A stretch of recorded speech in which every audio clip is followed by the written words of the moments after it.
ఎలాంటి హామీలతో మీరు ప్రజల వద్దకు వెళ్తా ఉన్నారు? డివిజన్లో ఉన్నటువంటి సమస్యలు ఏవైతున్నాయో ప్రచారంలో భాగంగా మీరు ఇంటింటికి వెళ్తా ఉన్నారు. ప్రజలు ఏమని అడుగుతా ఉన్నారు మిమ్మల్ని? కనీసం నీళ్లు కూడా ఇయ్యలేని పరిస్థితిలో గత ప్రభుత్వాలు ఉన్నాయి. 33% నిధులను కూడా దీనికి కేటాయించకపోగా మొత్తం పాత గ్రామ పంచాయతీ ఏ విధంగా ఉందో, మీరు ఏదైతే ఇచ్చిండ్రో హామీ ఇచ్చినటువంటి హామీ ఏదైతే ఉందో ఆ హామీని ఎందుకు అమలు చేస్తలేరు? ఎందుకు అమలు చేయలేప్పుడు విఫలమవుతున్నారు? కరీంనగర్ మేయర్ పీఠం దక్కించుకునే అవకాశం ఉందా? 100% మీరు కార్పొరేటర్గా గెలిచిన అనంతరం కీలకంగా మహిళలకు ఎలాంటి కార్యక్రమాలు చేపట్టబోతారు? నేను మొన్ననే ఈ మధ్యన ఒక హామీ తీసుకున్నా. ఆడబిడ్డ పెళ్ళి అయినప్పుడు వారికి పార్టీలు అయితే హోరాహోరీగా ప్రచారం చేస్తున్నటువంటి సందర్భం అయితే కనబడుతుంది. అందులో భాగంగా మనం కరీంనగర్ 20వ డివిజన్ బీజేపీ అభ్యర్థి జాడి బాలరెడ్డి గారి దగ్గర ఉన్నాం. వారు ప్రచారానికి ఏ విధంగా గడప గడపకు వెళ్తున్నారో తెలుసుకునే ప్రయత్నం చేద్దాం. చెప్పండి, ఎలాంటి హామీలతో మీరు ప్రజల వద్దకు వెళ్తూ ఉన్నారు? మేము ముఖ్యంగానైతే ఇక్కడ ఉన్నటువంటి డివిజన్లో ఉన్నటువంటి సమస్యలు ఏవైతున్నాయో ఆ సమస్యలన్నింటిపైన డ్రైనేజ్ కానీ, సీసీ రోడ్లు కానీ, అదేవిధంగా వీధి దీపాలు విషయంలో కూడా అక్కడక్కడ వీధి దీపాల విషయంలో కానీ ఈ విధంగా ప్రతి అంశాన్ని కూడా మేము క్లియర్ చేస్తామని హామీ ఇచ్చుకుంటా కూడా, అదేవిధంగా కాలనీ లోపల ఉన్నటువంటి అతిపెద్ద సమస్య ఏంటంటే మెయిన్గా డ్రైనేజ్ సమస్య ఉంది. ఆ డ్రైనేజు మనకు మురుగునీరు ఏదైతుందో కాలనీలోకి వెళ్ళే మురుగునీరు ఎక్కడికక్కడ చేరిపోవడం వల్ల చుట్టుపక్కల వారికి, అదేవిధంగా కాలనీ వాసులందరూ కూడా ఇబ్బందులు అవుతున్నాయి, అనారోగ్యానికి గురవుతున్నారు. ఆ యొక్క విషయంలో కూడా మేము పెద్ద ఎత్తున అందరికీ కూడా హామీ ఇస్తున్నాం. హామీ ఇచ్చి 100% ఆ యొక్క డ్రైనేజ్ సమస్యను పూర్తి స్థాయిలో నిర్మూలించడానికి చేస్తామని హామీ ఇవ్వడం జరుగుతుంది. అదేవిధంగా ఎవరైతే ఇందిరమ్మ ఇండ్లు రాక అనేక ఇబ్బందులు పడుతున్నారు, ఇందిరమ్మ ఇండ్లు ఈ గత ప్రభుత్వాలు ఏవైతున్నాయో ఈ ఇందిరమ్మ ఇల్లు లేని వారికి, అంటే ఇక్కడ స్థానికులై ఉండి కూడా వారు ఇల్లు లేక కిరాయి ఇండ్లలో నివసిస్తున్నారు. వారికి కూడా నేను ఈ యొక్క ప్రభుత్వం ఏదైతుందో రాష్ట్ర ప్రభుత్వం మొట్టమొదటిగా గుర్తించే, అంటే ఎవరైతే స్థానికులై ఉండి ఇబ్బందులు లేకుండా కూడా మనము ఏదైనా పని వృత్యా మనం నైపుణ్యత సాధించాలని చెప్పడం జరుగుతుంది. మీరు కార్పొరేటర్గా గెలిచిన అనంతరం కీలకంగా మహిళలకు ఎలాంటి కార్యక్రమాలు చేపట్టబోతారు? నేను మొన్ననే ఈ మధ్యన ఒక హామీ తీసుకున్నా.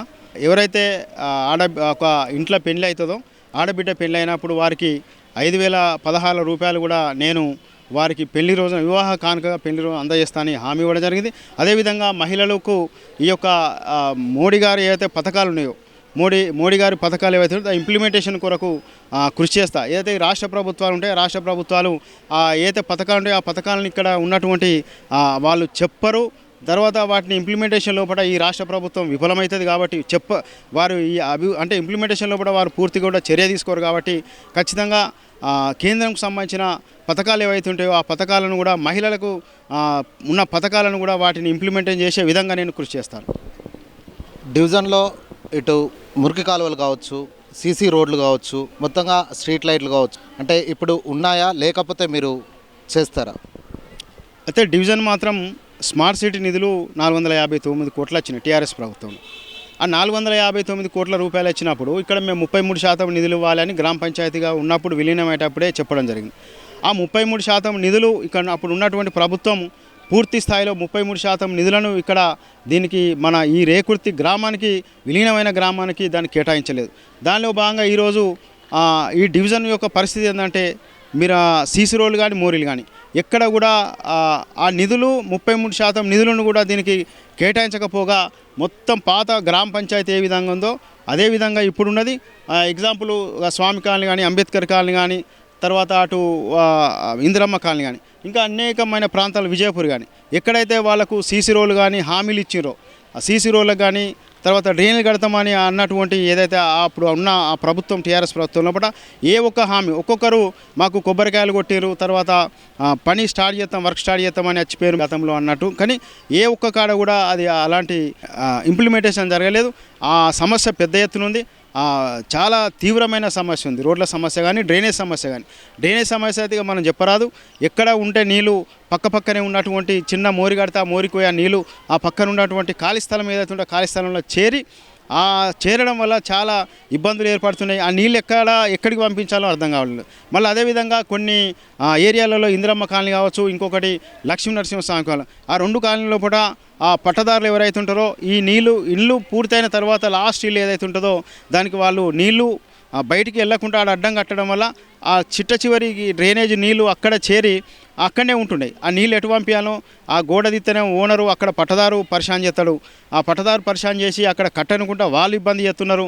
ఆ మురుగు కాళ్ళు నీరు పాపం వాళ్ళకు ఆ చుట్టుపక్కనే అక్కడ నిలుస్తుంది. దాన్ని కూడా మనము పూర్తి స్థాయిలో కూడా నివారణ చేపట్టాలి. ఆ డ్రైనేజీని ఏ విధంగా దాన్ని నీళ్లు బయటికి పంపించే విధంగా ఆ కాలనీ వాసులకు అక్కడ ఉన్నటువంటి ఆ చివరి ఇండ్లు ఏదుంటాయో వాళ్ళకు ఆ నీళ్ళను పంపించి వాళ్ళకు చేసే విధంగా నేను కృషి చేస్తా. ఖచ్చితంగా కూడా ఆ ఎవరన్నా కానీ పక్కన ఉన్నటువంటి పట్టదారులు కానీ ఎవరైనా వారితో మాట్లాడి ఆ నీళ్లు ఏ విధంగా బయటకు పంపించే విధంగా నేను కృషి చేస్తాను. ప్రచారంలో భాగంగా మీరు ఇంటింటికి వెళ్తూ ఉన్నారు. ప్రజలు ఏమని అడుగుతూ ఉన్నారు మిమ్మల్ని? ప్రజలు చాలామంది చాలా రకాలుగా నిన్న బుడిగజంగాల కాలనీ కూడా వాళ్ళు ఏంటంటే ఒక ఇల్లు బండల మధ్యలో ఉంది, బండలు ఉన్నాయి, దాని కిందనే వాళ్ళ ఇల్లు ఉంది, గుడిసె ఉంది. ఆ గుడిసెకి ఇప్పటి వరకు కూడా తాగునీరు ఎక్కడి దాకా అయితే ఆ పైప్ లైన్ ఉంటుందో pipe line water pipe line ఉంది. వాటర్ పైప్ లైన్ ఏది నీళ్ళు వచ్చే పైప్ లైన్ ఉందో అక్కడ వాళ్ళకు అక్కడ మీద దాకా నీళ్ళు పోలేకపోతున్నాయి. కాబట్టి మేము 2-3 రోజులకు ఒకసారి కూడా మేము నీళ్లు కొనుక్కుంటున్నాం. 100 రూపాయలు పెట్టి 200 రూపాయలు పెట్టి ఆ నీళ్లు కొనుక్కో ఏ ప్రభుత్వం వచ్చినా కనీసం ఒక 4 ఇప్పుడు 2-3 ప్రభుత్వాలు అందరు వచ్చినప్పుడు ఓటర్కి వచ్చినప్పుడు అందరిని అడుగుతున్నాం. ప్రతి ఒక్కరున్నా మేము రిక్వెస్ట్ చేస్తున్నాం, మాకు నీళ్ళు ఎట్లా, మాకు తాగునీళ్ళు కూడా ఇస్తలేరు, మీరు ఇన్నిసార్లు వస్తున్నారు, ఓటు మాత్రము వస్తే అడుగుతున్నారు, ఈ ఓట్లప్పుడు అడుగుతున్నారు కానీ మరి మాకు నీళ్ళు ఏ విధంగా వస్తాయి, మేము హైట్ మీద ఉన్నాం, ఎత్తు మీద ఉన్నాం, కాబట్టి ఆ సమస్యను మాకు ఏ విధంగా పరిష్కారం చేస్తారు? ఈ రోడ్ల అంటే కనీసం నీళ్ళు కూడా ఇవ్వలేని పరిస్థితిలో గత ప్రభుత్వాలు ఉన్నాయి. ఇటు వితంతువులకు కావచ్చు, విడోలకు కావచ్చు, వికలాంగులకు కావచ్చు, కొంతమందికి పెన్షన్లు రాని పరిస్థితి ఉంది. వారి గురించి మీరేమంటారు? ఇప్పుడు ఆ పెన్షన్ల విషయంలో కూడా ఈ రాష్ట్ర ప్రభుత్వం గతంలో ఇచ్చిన హామీ ఏదైతుందో అంతకుముందు ప్రభుత్వం కావచ్చు, మొన్నటి ప్రభుత్వం కావచ్చు, మేము వచ్చిన వెంటనే కూడా వితంతు పెన్షన్లు కానీ అదేవిధంగా ఈ మిగతా వృద్ధాప్య పెన్షన్లు కానీ మేము పెన్షన్లు కూడా పెంచుతాం, ఇమ్మీడియట్గా వాటిని అమలు చేస్తాం, కొత్త పెన్షన్లు ఇస్తామని చెప్పిన ప్రభుత్వాన్ని నేను సూటిగా ఈరోజు అడుగుతున్నా. ఏదైతే ఈ కాంగ్రెస్ ప్రభుత్వం ఇచ్చినటువంటి హామీ ఏవైతుందో పూర్తి స్థాయిలో కూడా వాళ్ళు విఫలమైనారు. ఈ వృద్ధాప్య పెన్షన్ల స్కీమ్ను కూడా అతి కష్టం మీద రేషన్ కార్డులను ఏదో మనం రేషన్ కార్డు ఇవ్వాలి కాబట్టి అది మోడీ గారు బియ్యం ఇస్తారు కాబట్టి రేషన్ కార్డు ఇచ్చారు. ఇదే రేషన్ కార్డు ఇదే వీళ్ళపై రాష్ట్ర ప్రభుత్వం డబ్బులు ఇవ్వాలి కాబట్టి ఈ పెన్షన్లు అమలు చేయడం లేదు. మోడీ గారు ఎట్లా బియ్యం ఇస్తారు, అవి మనకు ఫ్రీ బియ్యం, కాబట్టి మేము ఈ విషయంలో మాత్రం రేషన్ కార్డు ఎవరికి పడితే వాళ్ళకు రేషన్ కార్డు ఇచ్చారు. అదే విధంగా పెన్షన్ విషయంలో మాత్రం జాప్యం చేస్తున్నారు. నేను కాంగ్రెస్ ప్రభుత్వాన్ని అడుగుతున్నా, మీరు ఏదైతే ఇచ్చిందో హామీ ఇచ్చినటువంటి హామీ ఏదైతే ఉందో ఆ హామీని ఎందుకు అమలు చేస్తలేరు, ఎందుకు అమలు చేయలేప్పుడు విఫలమవుతున్నారు? బడ్జెట్ లేనప్పుడు అప్పుడు మీరు ఇచ్చినటువంటి హామీ అప్పుడు ఆ బడ్జెట్ లేనప్పుడు అక్కడికే మీరు అయిపోయేది ఉండే. కాబట్టి నేను ఒకటే ఈ రాష్ట్ర ప్రభుత్వాన్ని అడుగుతున్నా, వెంటనే మీరు పెన్షన్లు ఇప్పించే విధంగా పథకం మంజూరు చేయండి, వెంటనే అప్లికేషన్ దరఖాస్తు తీసుకోండి, వృద్ధులకు కానీ ఇంకా మిగతా వారికి అందరికి కూడా ఆ పథకాలు ఇచ్చే పథకం ప్రవేశపెట్టండి. దానిలో నేను కూడా ఒకవేళ ఆ పథకం లోపల ఎవరెవరైతే ఉన్నారో ఇక్కడ వృద్ధాప్య పెన్షన్లదారులు కానీ విడోస్ కానీ వీరి అవితంతు కానీ వీరందరికీ కూడా పెన్షన్ ఇచ్చే విధంగా పోరాటం చేస్తా ఈ రాష్ట్ర ప్రభుత్వానికి కూడా నిరసన కార్యక్రమాలు చేపడితే సందర్భంగా తెలియజేస్తున్నాం. డివిజన్లో ఇల్లు లేని నిరుపేదలు ఎంతోమంది ఉన్నారు, వారి గురించి మీరు ఏం చెప్పదలుచుకున్నారు? ఇందిరమ్మ అయితే ఇప్పుడు మనకు ఇందిరమ్మ ఇల్లు అని ప్రజాపాలనలో దరఖాస్తులు తీసుకొని ఇందిరమ్మ ఇల్లు స్థలం ఉన్న వారికి 5 లక్షల రూపాయలు ఇస్తున్నారు. స్థలం ఉన్న వారికి 5 లక్షల రూపాయలు ఇచ్చే మిగతా పైసలు మీరు కలుపుకొని ఆ ఇల్లు నిర్మించుకోవాలన్నారు. అదేవిధంగా నేను ఒకటే అడుగుతున్నా ఈ కాంగ్రెస్ ప్రభుత్వాన్ని, మీరు ఇందిరమ్మ ఇల్లు ఎక్కడైతున్నాయో కట్టిన ఇండ్లు ఏవైతున్నాయో గత ప్రభుత్వం కావచ్చు మీరు కావచ్చు ఎక్కడైతే నిర్మించినటువంటి ఇండ్లు ఉంటాయో ఖచ్చితంగా కూడా వెంటనే ఇక్కడ ఇప్పుడు ఈ డివిజన్ లోపల 20 డివిజన్ లోపల కూడా చాలామంది సొంత స్వస్థలం వారు ఉండి కూడా వాళ్ళు ఇల్లు లేని కిరాయికి ఉంటున్నారు. ఈ ఇందిరమ్మ ఇల్లు ఏదైతే వెంటనే ఆ పథకాన్ని అమలు చేసి మొదటగా అర్హులైన వారు పూర్తిగా ఎవరైతే పేదవారు ఉంటారో వారందరికీ ఇల్లు ఇచ్చే విధంగా మీరు ఈ పథకాన్ని అమలు చేయాలని నేను డిమాండ్ చేస్తున్నా. వారికి మొట్టమొదట కూడా వారు ఎవరైతే ఇల్లు లేని వారు ఉంటారో వాళ్ళందరికీ కూడా ఆ ఇందిరమ్మ ఇల్లు లోపల ఈ ప్రభుత్వం ఇచ్చినట్టు ఖచ్చితంగా వారికి నేను ఇల్లు ఇప్పించే దాంట్లో భాగస్వామిత ఈ సందర్భంగా తెలియజేస్తున్నాను. మొత్తంగా మీరు కరీంనగర్ మేయర్ పీఠం దక్కించుకునే అవకాశం ఉందా? 100% బీజేపీ నరేంద్ర మోడీ గారి పరిపాలన ఇక్కడ జరిగేది. ప్రపంచము ఏదైతే ఇప్పుడు అమెరికా లాంటి దేశం కూడా ఈరోజు నరేంద్ర మోడీ గారికే ఒక విధంగా వారు ఇచ్చే ఏదైతే వారు మిగతా దేశాలకు చూసుకుంటే మన దేశానికి చూసుకుంటే నరేంద్ర మోడీ గారికి ఖచ్చితంగా కూడా వారు ఎవరు కానీ సెల్యూట్ చేయాల్సిందే. నరేంద్ర మోడీ గారి యొక్క ఏ ఏ ఏ ఒక్క అంటే పథకం కావచ్చు, ఆయన చేసే పని లోపల కావచ్చు, కానీ ఇంత పెద్ద ఎత్తున అంటే ఎక్కడ ఏ ఇబ్బందులు లేకుండా, ఏ నిరసన లేకుండా ప్రతి సమస్యను, జటిలమైన సమస్యను కూడా సాల్వ్ చేస్తున్నారు. అందులో భాగంగానే ఈరోజు ఏదైతే నరేంద్ర మోడీ గారి పరిపాలన ఉన్నది కాబట్టి ఆ పరిపాలనలో భాగంగా మేము ఇక్కడ ఉన్నాం కాబట్టి, అదేవిధంగా బండి సంజయ్ గారు కూడా అనేకమైన స్కీమ్స్ తీసుకొచ్చారు. అనేకమైన స్కీమ్స్కు పథకాలు తీసుకొచ్చి ఇక్కడ ఈ రేకుర్తి డివిజన్ లోపలనే అనేకమైన కానీ కమ్యూనిటీ భవనాలకు చాలా కమ్యూనిటీ, ముదిరాజ్ కమ్యూనిటీ భవనాన్ని కానీ, విశ్వబ్రహ్మణ కమ్యూనిటీ భవనాన్ని కానీ, నేతకాని భవనాన్ని కానీ, దుర్గామాత టెంపుల్లకు కానీ, అదేవిధంగా మేదరి భవనాన్ని కానీ అన్ని రకరకాల ఈ భవనాలకు నిధులు కేటాయిస్తున్నాడు, నిధులు ఇచ్చిండు. అదేవిధంగా సామాజిక సేవలు, అదేవిధంగా టెంపుల్ దగ్గర కూడా టెంపుల్కి కూడా నిధులు ఇచ్చిండు.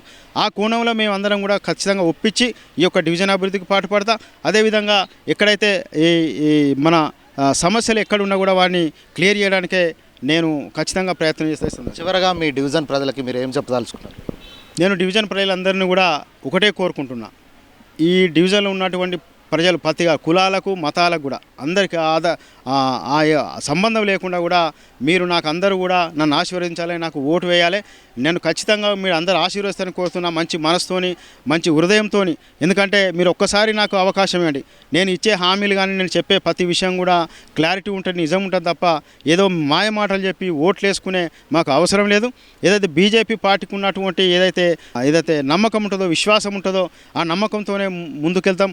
దేశం కోసము మేము పనిచేసే బీజేపీ నాయకులము, కార్యకర్తలం కాబట్టి 100% ఈ ప్రజలను నేను కోరుకుంటూ ఒక్కటే విన్నవించుకుని మళ్ళీ ఒక్కసారి కూడా మాకు ఒక అవకాశం ఇవ్వండి.